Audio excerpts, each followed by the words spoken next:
Today we begin our CPS-3 reviews in style, with a look at Red Earth, also known as Warzard. It was actually the very first CPS-3 game released in arcades back in 1996.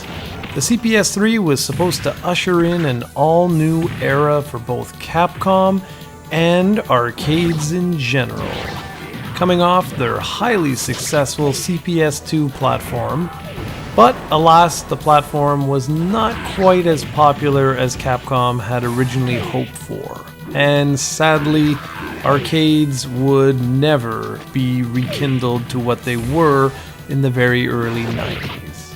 Red Earth also has the distinction of being the only game released on the CPS-3 hardware that was never released on a home console. Meaning to this very day, it is exclusive to the CPS-3 hardware. Some of the characters featured in the game would eventually have appearances in other Capcom games, but it's odd that Capcom never bothered to release this game outside of arcades. As such, this obscure gem is highly sought after by arcade collectors. The game itself is another Capcom fighting game, but it's a really unique one, and quite original for its time. It's more of an RPG fighter action hybrid than anything else. While there's a standard one-on-one fighting mode like you'd expect to find from any Capcom fighter, Red Earth mixes things up by really putting the focus on the single-player game, Quest Mode. Here players select one of 4 characters, Leo, Kenji, Tessa, or Mai Ling, each who have their own unique storyline. Regardless of which character you select, you take on 8 computer-controlled opponents, gaining experience points as you defeat them, which in turn levels your character up. The leveling system is extremely unique, as your character will gain immunities to certain attacks like wind, water, elemental, projectiles, etc.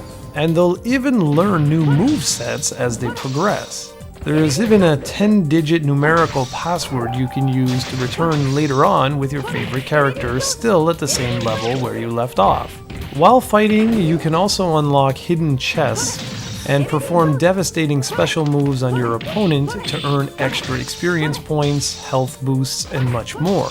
You can even locate special orbs which allow you access to super special moves that you can't otherwise perform. It was a highly entertaining system and a really unique one for its time. Another interesting element is the way the game made use of the vitality bars. Normally both opponents would have the same life bar, but here, as you can see in the video, the enemy bar on the bottom of the screen is significantly larger than that of your own character. This is where the leveling system comes into play, as the stronger you become, the more irrelevant the health bars get. Your character doesn't automatically get all of their life back either at the end of a match, which is interesting. You're awarded a life replenishment bonus, so you need to play well in order to gain back your lost life.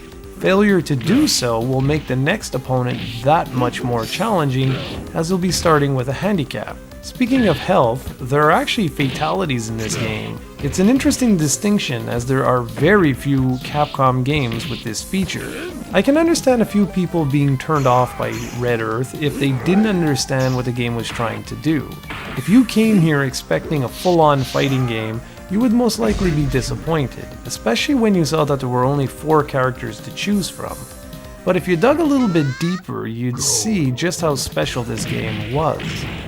This wasn't really a multiplayer game. It was essentially a single-player experience wrapped around the giant boss battles from Capcom's beat-em-ups. That's the impression I get every time I play it.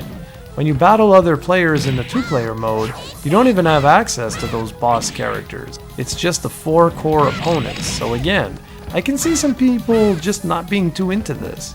The audio-visual presentation is top-notch and clearly shows off the power of Capcom's CPS-3 hardware. This was a game that could not have been made on the CPS-2 hardware. The size of the sprites alone were impressive, but the smooth animation, fantastic backgrounds, and killer colors made this a sight to behold. The audio was equally impressive, featuring great voice samples, excellent music, and killer sound effects. Overall, Red Earth was a great way to introduce players to a brand new arcade platform. But sadly, it just never connected with the worldwide audience. This may have something to do with the fact that it had a very limited release outside of Japan, and today North American kits are quite rare and fetch extremely high prices in online auctions. While I'm glad Capcom didn't forget about these characters, I am a little sad that the series never continued from here, as the nice balance between RPG, action, and fighting elements could have evolved into something really special.